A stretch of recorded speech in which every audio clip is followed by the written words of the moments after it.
বদরপুর কেন্দ্রীয় মসজিদের আজকে আমাদের খুতবার আলোচনা আশুরা পর্ব 2। আশুরা পর্ব 2 গেল জুমায় আমরা আশুরা প্রথম পর্ব এটা আলোচনা করেছিলাম। তা আসলে আশুরা ব্যাপারটা এত ব্যাপক, জগৎব্যাপী, দুনিয়াব্যাপী, জীবনব্যাপী, মহাকালের ইতিহাসব্যাপী বিভিন্ন ঘটনা পরম্পরার সাথে ইয়ামে আশুরা 10ই মুহররম কারবালার এই দিন, যেটা সর্বশেষ হৃদয় বিদারক সবচাইতে বিয়োগান্ত ঘটনা, সেখানে এসে এটা উপনীত হয়েছে। আবার আমাদেরকে এটাও স্মরণ রাখতে হবে, দুনিয়া সৃষ্টি, আদম সৃষ্টি, বিভিন্ন আম্বিয়া কেরামের বিভিন্ন জামানায় আল্লাহ রাব্বুল আলামিন এই ইয়ামে আশুরা এই দিনটাকে আল্লাহ ব্যবহার করেছেন।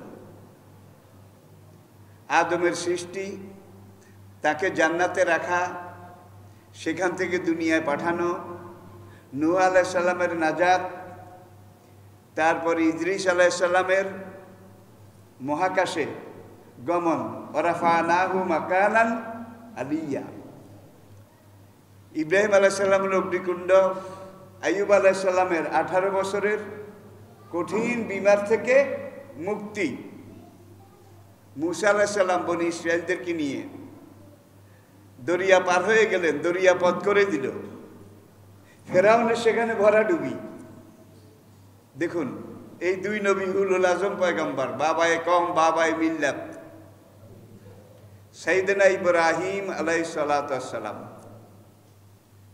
যে অগ্নি পরীক্ষা, কঠিন পরীক্ষা দিয়েছিলেন। ওয়াইজতালা ইব্রাহিম রাব্বুহু বিকালিমাত ফাতাম্মাহুন্না, ইব্রাহিম যখন প্রত্যেকটা পরীক্ষায় পাশ করলেন, কৃতকার্য কামিয়াব হলেন, তখন আল্লাহ বললেন ইন্নী জাইলুকা লিন্নাসে ইমামা।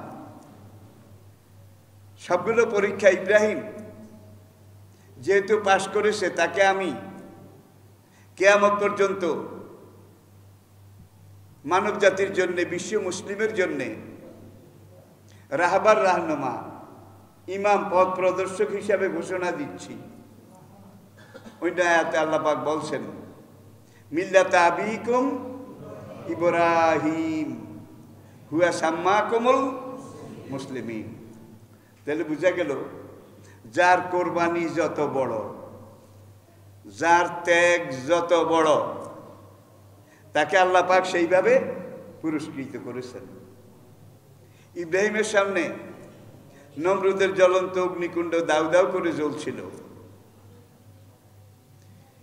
ইব্রাহিম আলাইহিস সালাতু ওয়াস সালাম নিজের জীবন এটা রক্ষা করার চাইতে, বাঁচানোর চাইতে, জীবন দিয়ে হলেও আদর্শের, ঐতিহ্যের, দ্বীনের, আল্লাহর হুকুমের যেই নির্দেশনা তার প্রতি ছিল, এগুলাকে অগ্রাধিকার দিয়েছিলেন।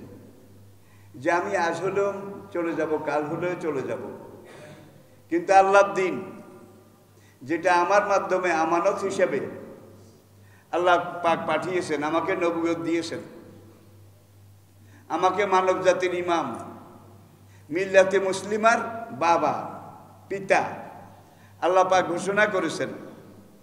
সুতরাং এই দ্বীনের জন্য, আদর্শের জন্যে যদি আমার জীবন চলে যায়, যাক, এতে কিছু যায় আসে না। ইব্রাহিম দুঃখের সাথে নাকি আনন্দের সাথে অগ্নিকুণ্ডে ঝাঁপ দিয়েছিলেন? বলুন, আনন্দের সাথে। আল্লাহ পাক তাকে সেখান থেকে রক্ষা করেছেন, উদ্ধার করেছেন।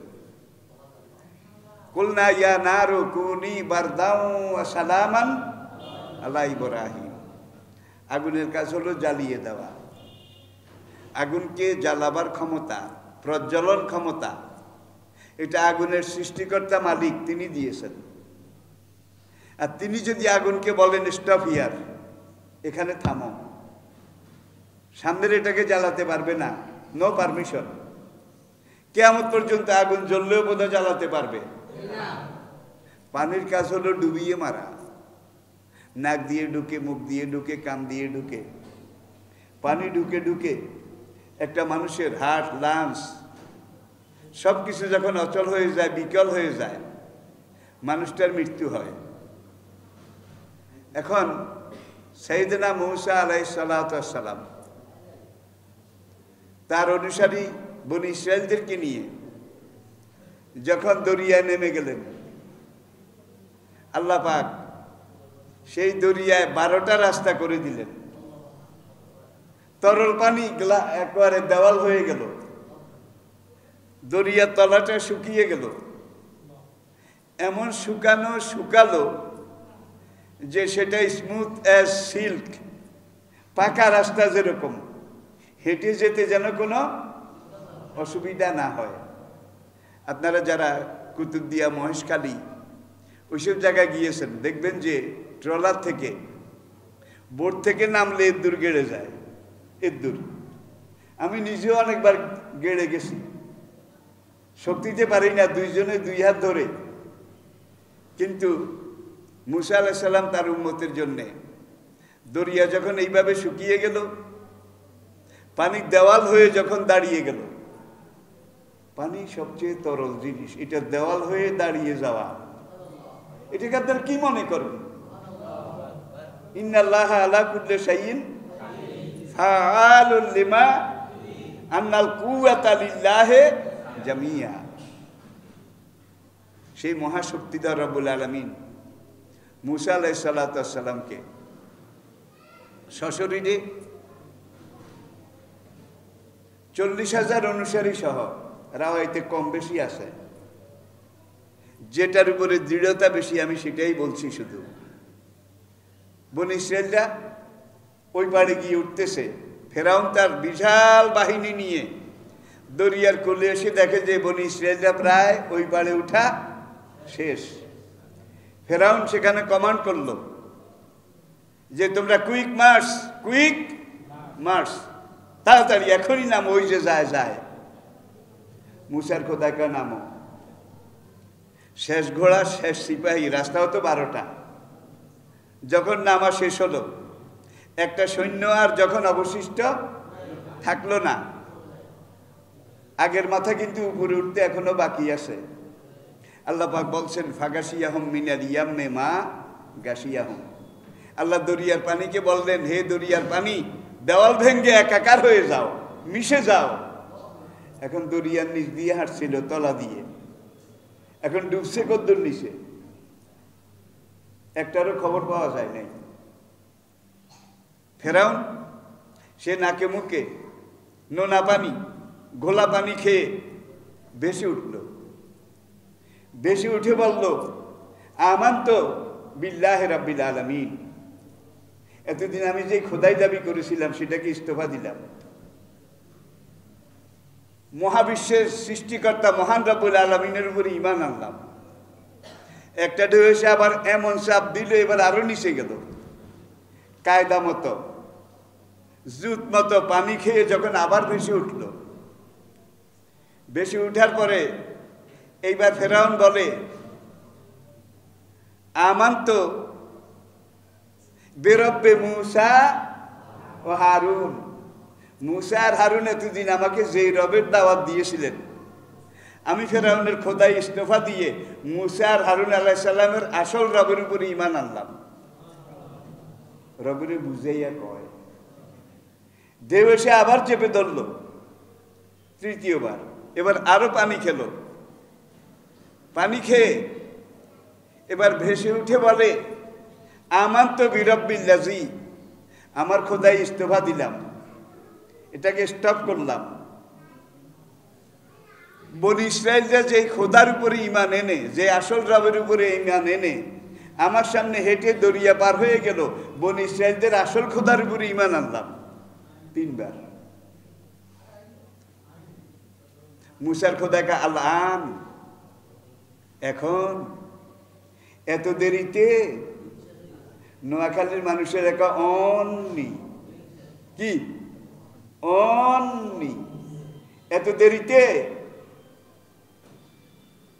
আল্লাহ পাক বলছেন আলিয়াউমা নুনাজ্জিকা বিবাদানিকা ওয়া লিনাজআলাকা আয়া, তোর এই মাটির শরীরটাকে আমি পচাবো না, বিনা ওষুধে বিনা মেডিসিনে কিয়ামত পর্যন্ত শরীরটাকে আমি পচনহীন অবস্থায় রাখবো।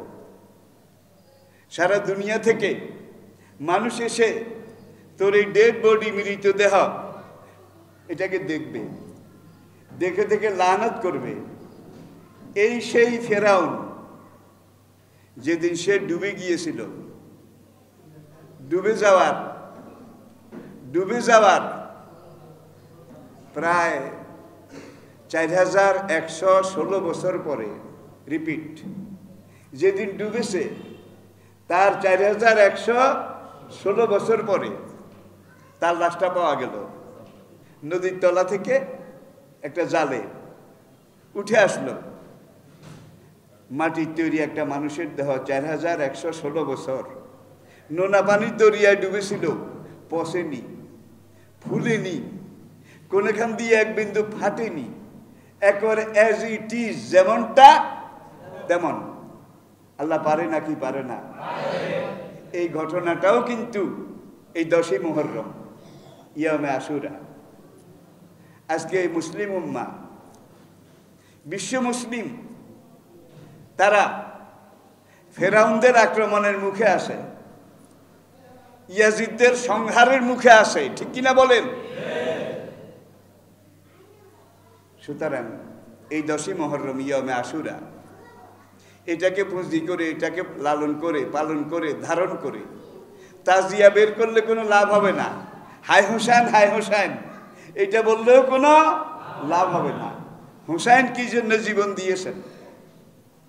কারবালার ঘটনা কি জন্য হয়েছে? হুসাইন রাদিয়াল্লাহু তাআলা আনহু, তিনি তো এলেমে, বিদ্যা বুদ্ধিতে অপক্ষ ছিলেন না, কাঁচা ছিলেন না। হুসাইন রাদিয়াল্লাহু তাআলা আনহু, তার ওস্তাদ ছিলেন নবী পাক সাল্লাল্লাহু আলাইহি ওয়াসাল্লাম। হুসাইন রাদিয়াল্লাহু তাআলা আনহু, তার ওস্তাদ ছিলেন সাইয়্যিদনা আলী রাদিয়াল্লাহু তাআলা আনহু। দেখলেন নবী যার ওস্তাদ, সাইয়্যিদনা আলী যার ওস্তাদ, সে হুসাইন রাদিয়াল্লাহু তাআলা আনহু বিদ্যা বুদ্ধিতে, এলেমে, আমলে এবং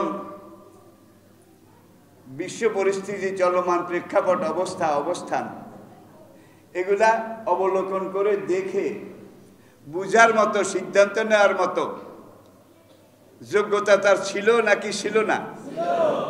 হুসাইন যখন দেখলেন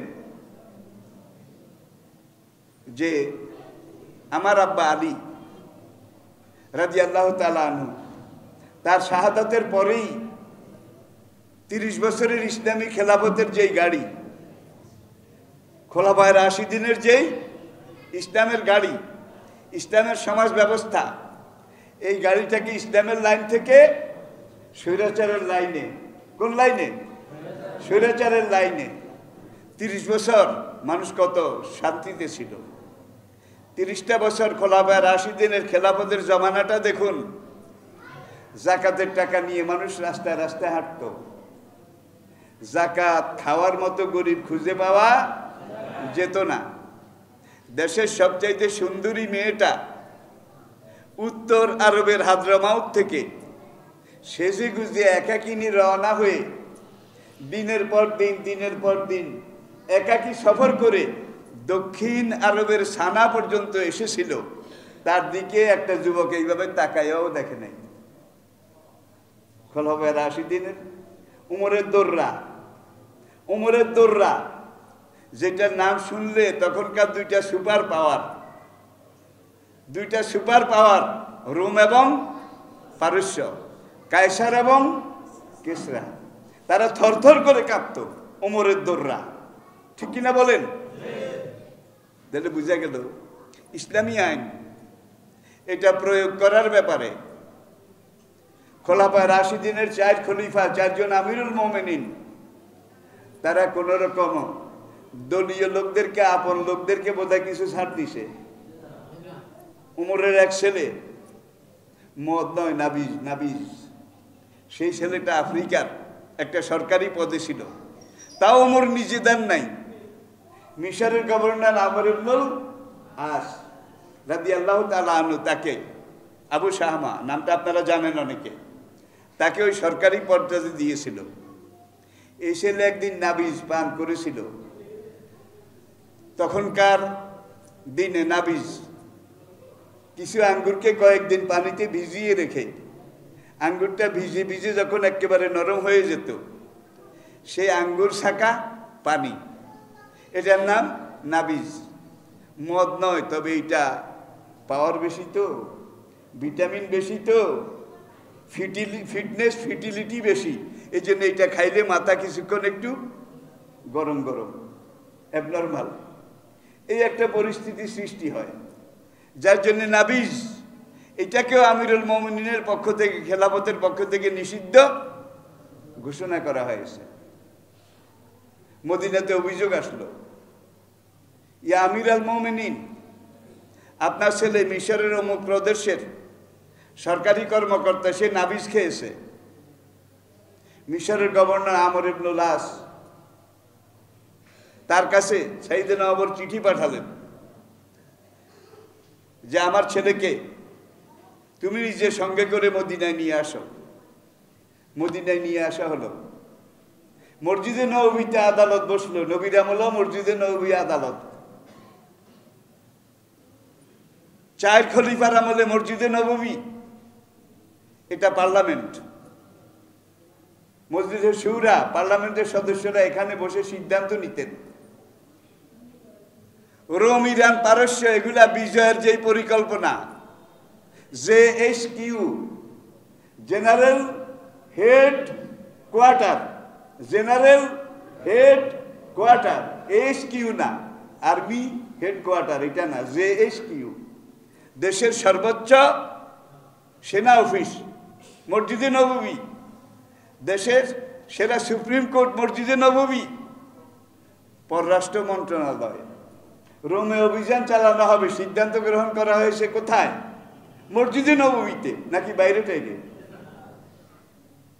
এখন কোথায় রইল মসজিদ আর কোথায় রইল ইসলাম? ইসলামের ধারের কাছেও মসজিদ নাই, মসজিদের ধারের কাছেও ইসলাম নাই। ইয়াজিদ ক্ষমতায় আসার পরে আজকের যেই স্বৈরাচারী ব্যবস্থা, আপন লোকদেরকে ডেকে ডেকে বিভিন্ন পদে, যোগ্যতা থাক বা না থাক, পাট ক্ষেত থেকে, ধান ক্ষেত থেকে, বদলা কামলা তাদেরকে উঠে এনে রাষ্ট্রীয় পদে, এই যুগে বোধহয় এরকম নাই। আমি আসে বলছি না ভাই। তো ইয়াজিদ যখন এটা শুরু করেছিল, নিজের লোকদেরকে বেছে বেছে, যোগ্যতা এটা দরকার নাই, নিজের মানুষ, ম্যান সেরুমেয়া, এটা হলেই তাকে সরকারি পদে পদায়ন, তাকে সকল রকমের সুযোগ সুবিধা।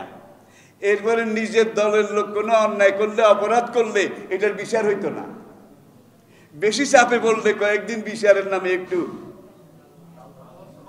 একটু নাটক টাটক করে কাম শেষ। এই যুগে নাই। প্রিয় ভাইরা, যখন খোলাফায়ে রাশিদিনের এই ইনসাফ, ন্যায় বিচার, সম্পদের সুষম বন্টন, মানবাধিকার, human right, fundamental human right, মানুষের মৌলিক অধিকার, এগুলাকে যখন নষ্ট করে দিয়ে বাইতুল মাল, স্টেট ব্যাংক, এটা ছিল আমিরুল মোমিনিনদের কাছে এতিমের আমানত, এতিমের আমানত। তারা এই ব্যাটাকে কিভাবে রক্ষা করেছেন, সংরক্ষণ করেছেন। আর এই যুগে দেশের কেন্দ্রীয় ব্যাংক থেকে হাজার হাজার কোটি টাকা যখন লোপাট হয়ে বের হয়ে যায়, তখন সেখানকার বাইতুল মালের খাজেন, স্টেট ব্যাংকের গভর্নর বলে যে এই 8,000 কোটি টাকা কোনো টাকা হইল নাকি? আমি কি বুঝাতে পেরেছি?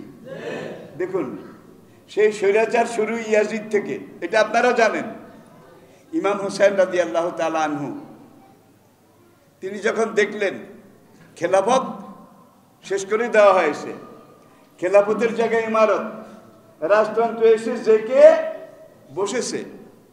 এখন হুসাইন রাদিয়াল্লাহু তাআলা আনহু তিনি ছিলেন ইসলামী খেলাফতের জজিরাতুল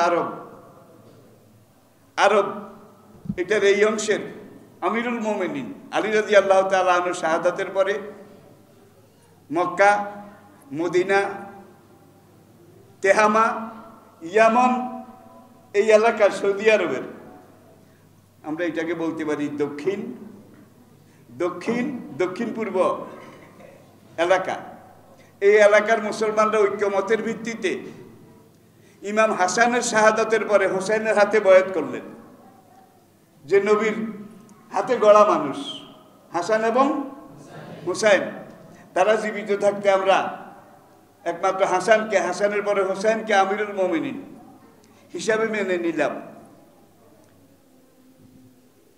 ইয়াজিদ বিদ্রোহ করলো, আমি মানি না, আমি মানব না। সে এখানে অভিযান চালালো। আপনারা জানেন যে ইয়াজিদের বাহিনী কাবা ঘরে পর্যন্ত মেনজানিকের গোলা বর্ষণ করেছিল, মর্টারের গোলা, মেনজানিকের গোলা বর্ষণ করে কাবার দেওয়াল এটাকে ভাঙচুরও করেছিল। ইমাম হুসাইন রাদিয়াল্লাহু তাআলা আনহু তিনি চিন্তা করলেন ইয়াজিদের এই বিশাল রাজশক্তি, আর সেই যুগেও তো সুবিধাবাদী মানুষের সংখ্যা কম ছিল না। হালুয়া জিন্দাবাদ, সুবিধাবাদ জিন্দাবাদ, হালুয়া রুটি যেখানে, এই মানুষ কিন্তু সব যুগে ছিল। এখন হালুয়া রুটি বাইতুল মালের সম্পদ থেকে এমন ভাবে হালুয়া রুটি দেওয়া হইল, দিতে দিতে এখন তাদের সংখ্যা ভারী হয়ে গেল। হুসাইন রাদিয়াল্লাহু তাআলা আনহু তিনি কোরআনে আয়াত নিজেদের স্মরণ করলেন, ফালা তুতে মান আকফালনা কালবাহু আন যিকরিনা ওয়াত্তাবা হাওয়াহু ওয়া কানা আমরুহু ফুরতা। ওই স্বৈরাচারী ইয়াজিদ গভর্নমেন্ট যে ইসলামী খেলাফতকে এইভাবে ভেঙে চুরে সম্পূর্ণভাবে নষ্ট করে দিয়েছে, এমন শাসকের আনুগত্য করা যাবে না। যাবে? লা তাআতা লিমাখলুকিন ফি মাসিয়াতিল খালিক।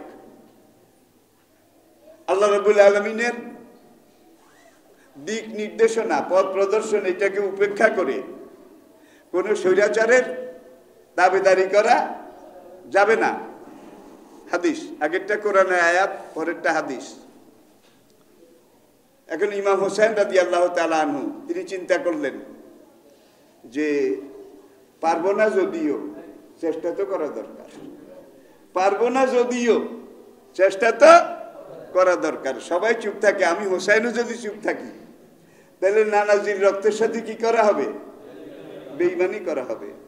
নানাজি যেইভাবে বদরে, উহুদে, খন্দকে দাঁত ভেঙ্গেছেন, মাথার খুলি ভেঙ্গেছেন, রক্তে রেঙ্গেছেন একমাত্র ইসলামের জন্য, দ্বীনের জন্য, নাকি দুনিয়ার কিছু ছিল? সবটা দ্বীন ছিল, দুনিয়ার নামগন্ধও ছিল না। দ্বীন যদি আসে দুনিয়া টেনে আনা লাগে না, দ্বীন আসলে তার সঙ্গে দুনিয়াও চলে আসে। ঠিক না বেঠিক? আপনি একটা ছোট পাহাড়ের গিরিপথ দিয়ে, দরজা দিয়ে একটা হাতি যদি টেনে আনতে পারেন তাহলে হাতির লেজটা বোধহয় ভিন্ন টানা লাগে। কি হাতি যখন আপনি এই গুহা দিয়ে টেনে এনেছেন তখন লেজ বোধহয় ভিন্ন টানা লাগে। তাহলে দিনটা হইলো হাতি আর দুনিয়াটা হইলো হাতির লেজ। হাতি আনতে পারলে লেজ এমনি আসবে। দিনকে যদি আপনি আনতে পারেন, দুনিয়া এমনি আপনার পিছনে আপনার গোলামি করবে, সঙ্গে সঙ্গে আসবে। ঠিক না বেঠিক? প্রিয় মুসল্লি ভাইয়েরা, হুসাইন রাদিয়াল্লাহু তাআলা আনহু কুফার লোকদের বারবার দাওয়াতের পরে, প্রতিনিধি পাঠানোর পরে, চিঠি পাঠানোর পরে তিনি রওনা করলেন। সেই সময় অনেক সাহাবা জীবিত ছিলেন, অনেক সাহাবা, যদিও তারা বয়সে সবাই মুরব্বী ছিলেন। এই সাহাবারা বললেন কুফার লোকদেরকে বিশ্বাস করা যায় না। আমিরুল মুমিনিন হুসাইনকে বলছেন, আমিরুল মুমিনিন আপনি একা যাইয়েন না, আমরা সাহাবাদের একটা বিরাট জামাত আপনার সাথে সঙ্গী হয়ে কুফা যাব। যদি খারাপ কিছু হয় অবাঞ্ছিত কিছু হয়, তাইলে আমরা সেখানে ফেস করব, মোকাবিলা করব। তারা বারবার বলার পরে হোসেন রাদিয়াল্লাহু তাআলা আনহু বলছেন, আমি তো যুদ্ধের জন্য যাই না, আমি তাদের সাথে একটা সন্ধি সমঝোতা, যেন মুসলিম খেলাফতটা দুই ভাগ হয়ে গেছে, এটাকে একত্র করা যায়, এই জন্য আমি যাচ্ছি। তিনি গেলেন, একাই গেলেন, ৭২ জন, শুধু আহলে বায়েত, নবীর পরিবার ৭২ জন। এই ৭২ জনের মধ্যে নারী আসে, শিশু আসে, বুড়ো আসে, বিমার রোগাক্রান্ত মানুষ আসে। তাইলে কেউ যুদ্ধ করতে গেলে বোধহয় এরকম বাল বাচ্চা লইয়া যায় লগে, কোলের শিশু আসে, সদ্য প্রসূত বাচ্চাও আসে। তাহলে বুঝা গেলে ইমাম যুদ্ধের জন্য যাননি, তিনি গিয়েছেন যে ইয়াজিদের সাথে একটা বোঝাপড়া সন্ধি এটা করার জন্য। ফোরাত নদীর কুলে ইয়াজিদ বাহিনী ইমামকে যখন অবরোধ করলো, ইমাম 4টা শর্ত দিলেন। মুহররমের 8 তারিখ 4টা শর্ত। তোমরা আমাকে কুফায় যেতে দেবে না। ওবায়দুল্লাহ ইবনে জিয়াদ, সেই কারবালার দিনের ইয়াজিদের সেনা কমান্ডার, যে জিয়াদের কথা গত জুমায় আমি আপনাদেরকে বলেছি, বান্দির বাচ্চা, সে ছিল কমান্ডার। সে বলল যে না, ইমাম আপনাকে কুফা যেতে দেওয়া হবে না।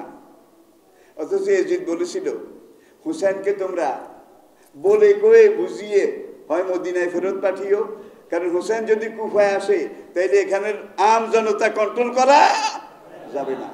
এই যুগে এরকম কিছু হুসাইন জেলে আসে, বন্দি আসে, ছেড়ে দিলে জনতা কন্ট্রোল করা যাবে না। ঠিক কিনা বলেন? এখন ইয়াজিদ জানে হুসাইন যদি মদিনায় আসে তাহলে এমন একটা জনতরঙ্গ হুসাইনের দিকে এগিয়ে যাবে, তার সমর্থনে এগিয়ে যাবে, তখন ইয়াজিদের গণেশ উল্টে যাবে, এটাকে আর রক্ষা করা যাবে না। যার জন্য ইয়াজিদ ওবায়দুল্লাহ ইবনে জিয়াদ, হুসাইনকে কুফা আসতে দিও না, তাকে বুঝিয়ে শুনিয়ে মদিনার দিকে পাঠাও, অথবা সে যেই দিকে যেতে চায় সেই দিকে যেতে দাও। আর সে যদি তোমাদের কাছে সারেন্ডার করে তাহলে তাকে সসম্মানে সপরিবারে আমার কাছে নিয়ে আসো, সারেন্ডার্ড অবস্থায়, আত্মসমর্পণ করা অবস্থায়, পক্ষ প্রতিপক্ষ নয়, আসামি। সারেন্ডার করা মানে কি? আসামি। সে তো আর ওখানে কোনো কথা, সমঝোতার কথা, এই কথা আর বলার অধিকার রাখে না। শেষ পর্যন্ত হুসাইন বলেছিলেন, তোমরা যদি আমার এইভাবে যাওয়া এটাকে খারাপ মনে করো তাহলে আমাকে ইয়াজিদের সাথে দেখা করতে অনুমতি দাও। আব্দুল্লাহ ইবনে জিয়াদ, মারওয়ান, তারা বলল না, দেখাও করতে দেব না। সংঘাত অনিবার্য হলো। ইমাম হুসাইন রাদিয়াল্লাহু তাআলা আনহু তিনি অবশ্যই বুঝেছিলেন যে ৭২ জন নবী পরিবার, তার মধ্যে অস্ত্র ধরার মতো, লাঠি ধরার মতো ২৭ থেকে ৩০ জন লাঠি ধরার মতো, আর বাকি সব হিসাবের বাইরে। এখন ইয়াজিদের ১০,০০০ দুর্ধর্ষ ট্রেন্ড আপ সুদক্ষ সেনাবাহিনীর মোকাবিলায় এই ১৮-২০ জন মর্দে মোমেন তারা কি করতে পারবে?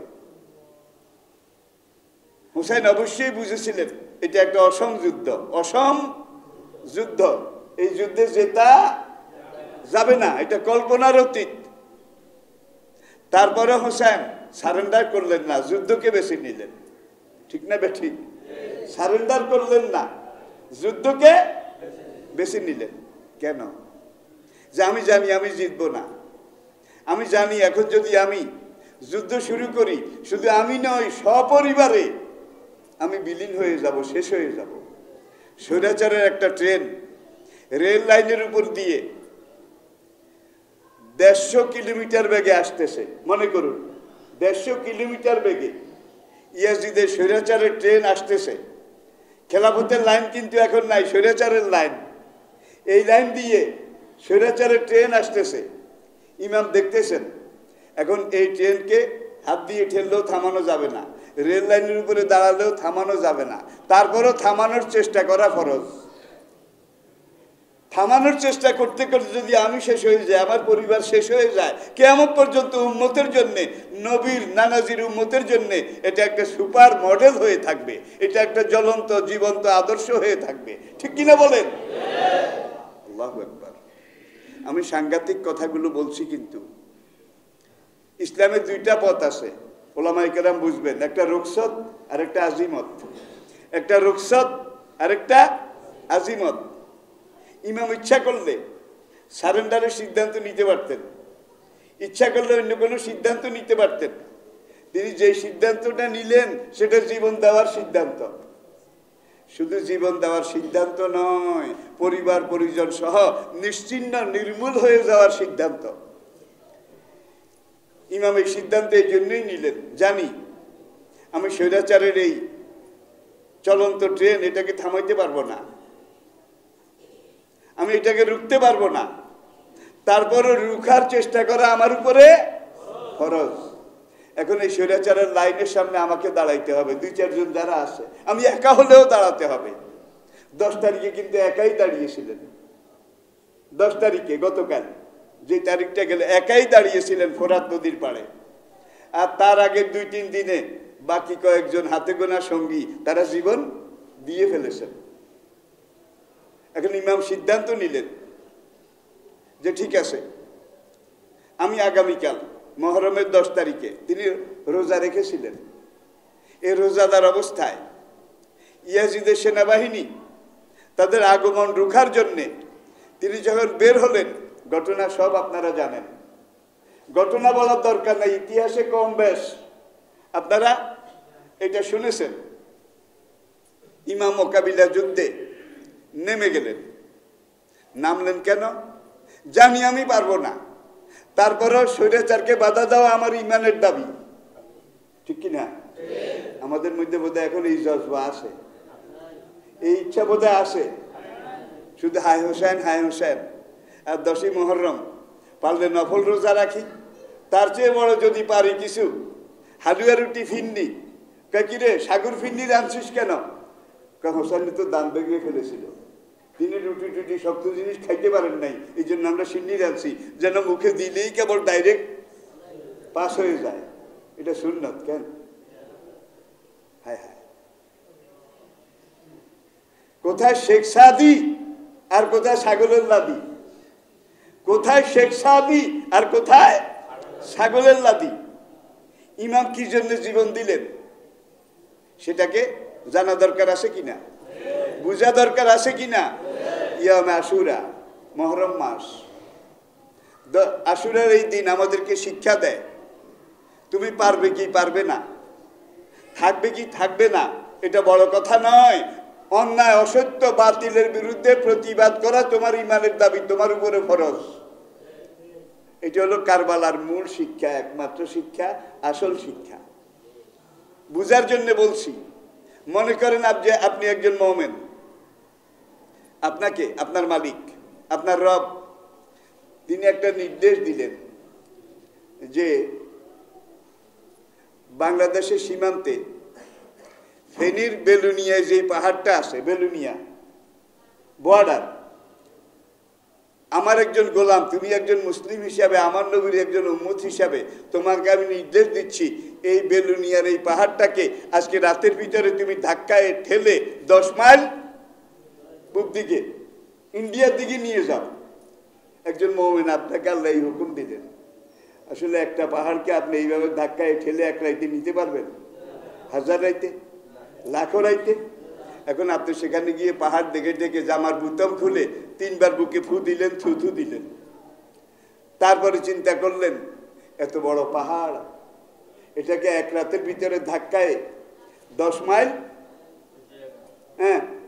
ইন্ডিয়ার দিকে নেওয়ার মালিক হুকুম দিয়েছেন।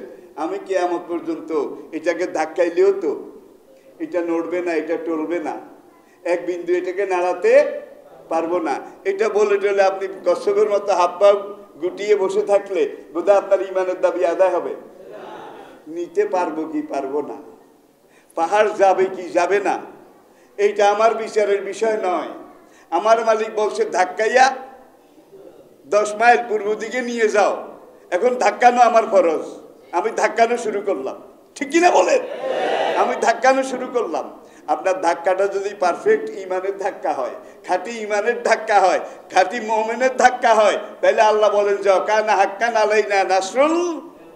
তুমি যখন ধাক্কানো শুরু করেছ, এখন এই পাহাড়কে 10 কিলোমিটার পূর্ব দিকে নেওয়া আমি আল্লাহর উপরে ফরজ হয়ে গেছে। তাহলে একজন মুমিন যখন এইভাবে ইসলামের জন্য অ্যাকশন প্রোগ্রাম, অ্যাকশন এইভাবে প্রোগ্রাম শুরু করে, তখন আল্লাহ বলে তোমাকে সাহায্য করা আমি আল্লাহর উপরে ফরজ হয়ে গেছে। দেখুন ইতিহাস। আজ থেকে কয়েক হাজার বছর আগে মিশরে একজন যুবক, তাকে আপনারা চিনেন, ইউসুফ আলাইহিসসালাম, টকবগে একজন যুবক। তাকে যখন মিশরের ফার্স্ট লেডি বিভিন্নভাবে টিজিং ইপটিজিং বাংলায় বলে পটানোর চেষ্টা করে টরে এক বিন্দু টলাইতে পারলো না, গলাইতে পারলো না। ইউসুফ আদর্শ ঐতিহ্যের উপরে অটল, অনড়, অবিচল। যত সেই নিয়ে বিনিয়ে হাসছে তারে নারে গাইলো আর করলো। ইউসুফ নিজের ইমানের উপরে দৃঢ় ছিলেন নাকি ছিলেন না? একদিন দুপুরের পরে ফার্স্ট লেডি ষড়যন্ত্র করে ইউসুফকে নিজের কামরায় ডাকলো। কোরআন সূরা ইউসুফ থেকে বলছি, ডাইরেক্ট কোরআন, কিন্তু আমি বাংলা বলছি। অগাল্লাকাতিল আবওয়াব, ইউসুফকে নিজের একান্ত কামরায় ঢুকিয়ে অগাল্লাকাতিল আবওয়াব, বাবনের বহুবচন আবওয়াব, ফার্স্ট লেডি প্রত্যেকটা দরজা, তার দারোয়ান, দ্বাররক্ষী, সিপাহী শাহী দিয়ে প্রত্যেকটা দরজা বন্ধ করে দিল, যেন ইউসুফ ভাগতে না পারে, পলাতে না পারে। এইবার সে নিজকে ডিসকভার করা শুরু করলো। ডিসকভার করা বুঝেন তো? এমন ভাবে খুললো একজন যুবকের রক্তে যাতে সহজে আগুন ধরে যায়। ইউসুফের ইমান বৃক্ষ যেন হেলে যায়, নেতিয়ে যায়। যত রকম কারমন জিরে বাজে রিনি ঝিনি মনে হয় যেন তারে চিনি ওগো চিনি। কোন চিনায় কাজ হয় না। ইউসুফ আদর্শের উপরে অটল, অনড়, অবিচল। এইবার মহিলা আস্তে আস্তে, কি ইউসুফ তোমার চুলগুলা রেশমের মতো, এমন সুন্দর চুল আমি আমার জীবনে দেখিনি। ইউসুফ জবাব দিলেন, রেশমের মতো হলে কি হবে? যেদিন আমি মরে যাব আমার এই চুলগুলো নিজে নিজে খসে পড়ে যাবে। এইবার মহিলা বলে, ইউসুফ তোমার চোখ দুইটার মতো এত লাডার মতো, কডার মতো, বাডার মতো, এত গোলগাল, এত সুন্দর চোখ তো আমি কোনোদিন দেখিনি। ইউসুফ জবাব দিলেন, এত সুন্দর চোখ হলে কি হবে? আমি মরে গেলে এই চোখটা প্রথম গলে যাবে।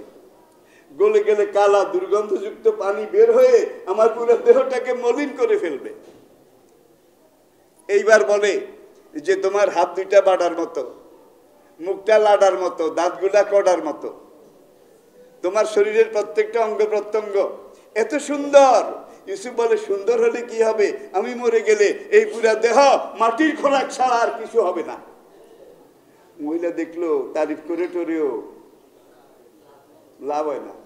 ইউসুফ দাঁড়িয়ে আছে। এবার মহিলা এগিয়ে আসলো। কোরআন কি বলছে দেখুন।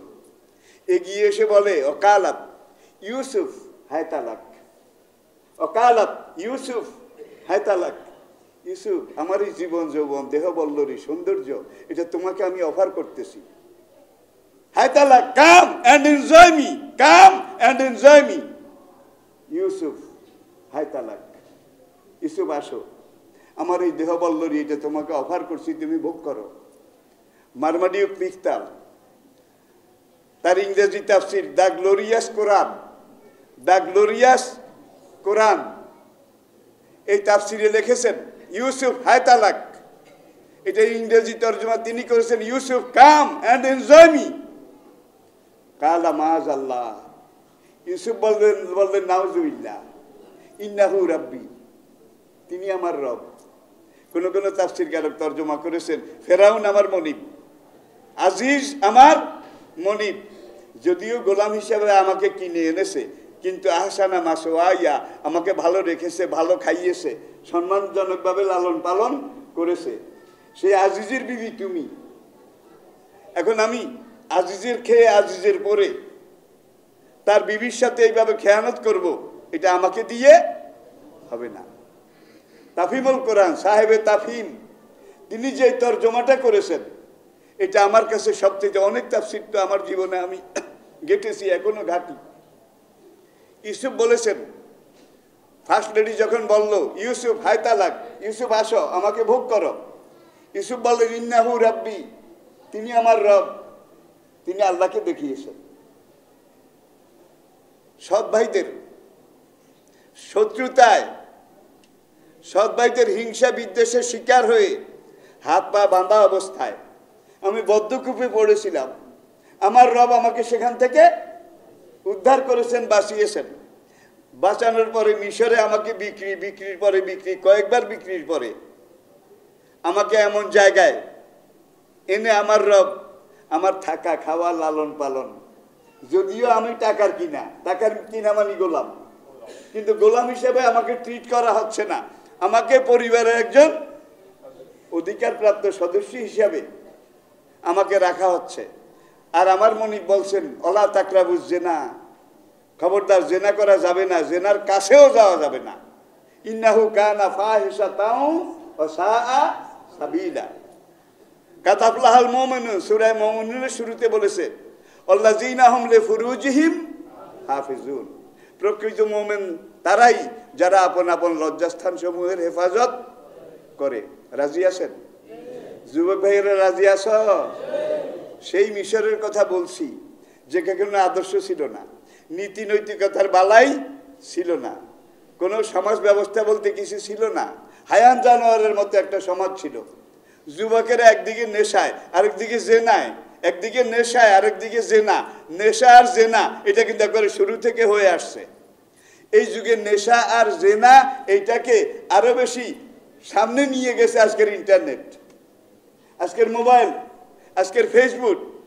এই যুগে সিনেমা দেখার জন্য লালে লাপ্পা হারে টপ্পা এটা চাওয়ার জন্যে শহরে গিয়ে টাকা দিয়ে টিকিট করে সিনেমা হলে যাওয়া লাগে না, সিনেমা প্রত্যেকের পকেটে আসে। ঠিক না বে ঠিক? আজকের আধুনিক প্রযুক্তি আমাদেরকে যা দিয়েছে তার চাইতে লক্ষ গুণ বেশি আমাদের থেকে কেড়ে নিয়ে গেছে। সেই মিশরের সেই পতনের যুগে একজন মাত্র যুবক, একজন ইউসুফ, নিজের ইমানের উপরে, আদর্শের উপরে, ঐতিহ্যের উপরে অটল অচল অবিচল ছিলেন। যত রকমের যত কিছু করা হয়েছে তাকে টলাতে পারেনি, তিনি আদর্শের উপরে কায়েম ছিলেন। সেই ইউসুফকে আল্লাহ পরকালে পুরস্কার দেবেন নাকি দেবেন না? দেবেন নাকি দেবেন না? দুনিয়াতে বোধহয় পুরস্কার দেয় নাই, বলা লাগবে। ইউসুফকে দুনিয়াতে বোধহয় পুরস্কার দেয় নাই।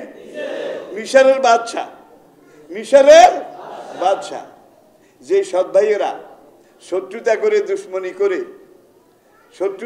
দুশ্মনী করে হাত পা বেঁধে ইউসুফকে কুয়ার মধ্যে ফেলে দিয়েছিল, কালের বিবর্তনে কয়েক বছর পরে সেই ভাইয়েরা ভিক্ষার ঝুলি কাঁধে করে ইউসুফের রাজ দরবারে গিয়েছিল নাকি যায় নাই? গিয়েছিল নাকি যায় নাই? রাজ দরবারে গিয়ে আবার কয় তাসাদ্দা কালাই না, বাদশা হুজুর আমাদেরকে কিছু সদকা করুন। আপনি কি জানেন না আল্লাহ সদকাকারীকে ভালোবাসে? দেখছেন, আবার ওয়াজও করে। আমাদেরকে কিছু, সৎ ভাইয়েরা কিন্তু ইউসুফকে চিনতে পারেননি, কোরআনের আয়াত। ইউসুফ কিন্তু তাদেরকে দেখেই চিনেছে।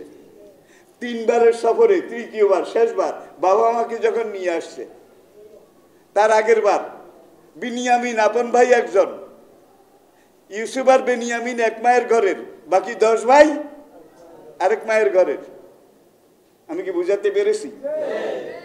এখন ওই ইউসুফ তার একজন রাজকর্মচারীকে ইশারা করলো যে আমার টেবিলের উপরে যেই পানির গ্লাসটা আছে কেউ যেন দেখতে না পায়, তুমি চুপে গিয়ে এটা ওই বেনিয়ামিন ওই যে কোনায় বসে আছে তার ব্যাগের ভিতরে ঢুকাইয়া রাখো, যেন কেউ না দেখে।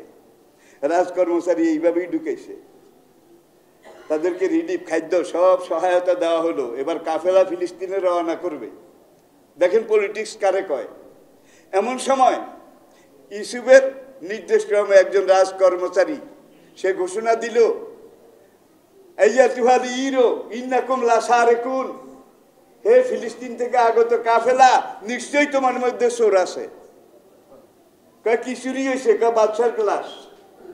এটা খুঁজে পাওয়া। এখন তারা কসমের পরে কসম, খোদার কসম, আমরা চোরও না, চোরের সন্তানও না।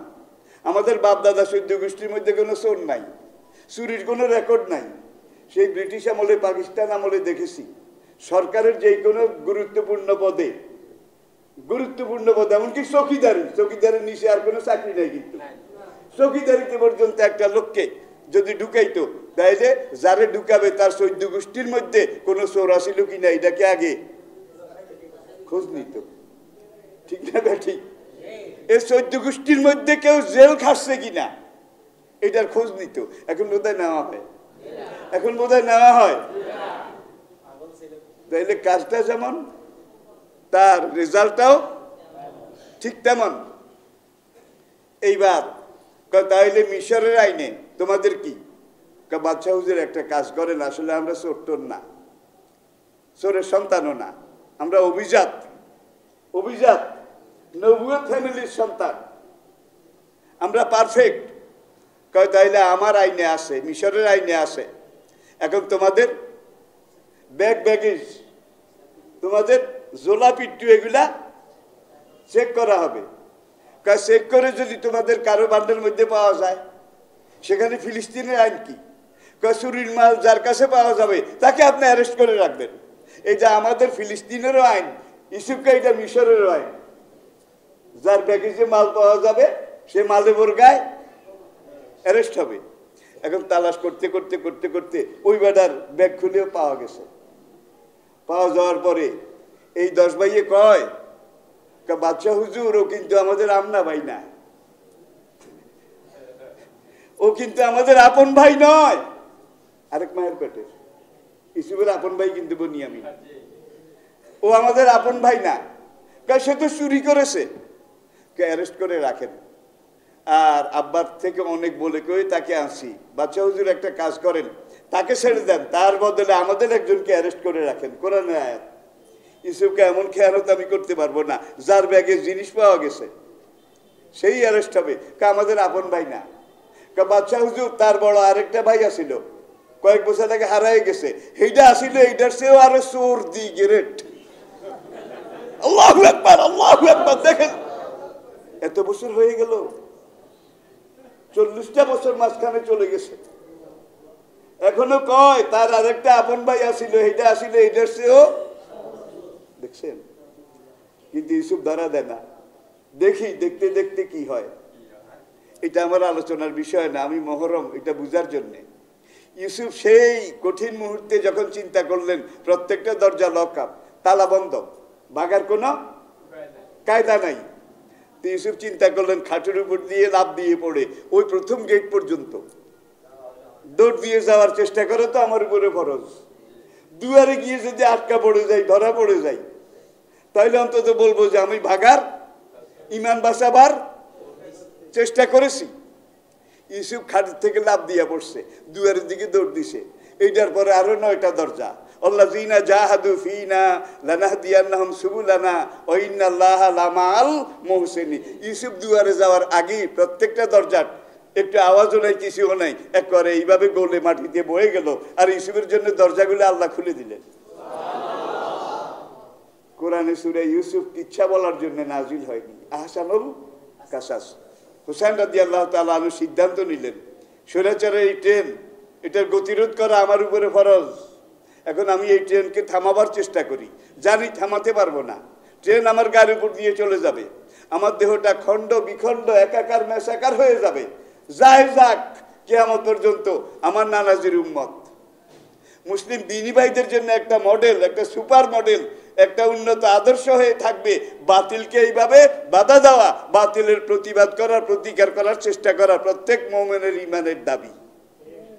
এটা হলো কারবালার আসল শিক্ষা, মূল শিক্ষা। আমি কি বুঝাতে পেরেছি? আহা, নাটক করে মহরমের 10 তারিখে কি ঘটাইলেন রব্বানা, কি ঘটাইছে টের পাও নাই। এরকম গান শুনছেন কিনা আমি জানি না, আমি কিন্তু অনেকবার শুনেছি। মহরমের 10 তারিখে কি ঘটাইলেন রব্বানা, কি ঘটাইছে টের পাও না। প্রিয় দিনী ভাইরা, কারবালার এই ঘটনা আমাদের জন্য জীবন্ত শিক্ষা। আরেকটা কথা বলে রাখি যে কিয়ামত হবে কিন্তু এই আশুরা, ইয়ামে আশুরা, মুহররমের 10 তারিখ, সেই দিনটাও জুমাবার হবে, শুক্রবার হবে।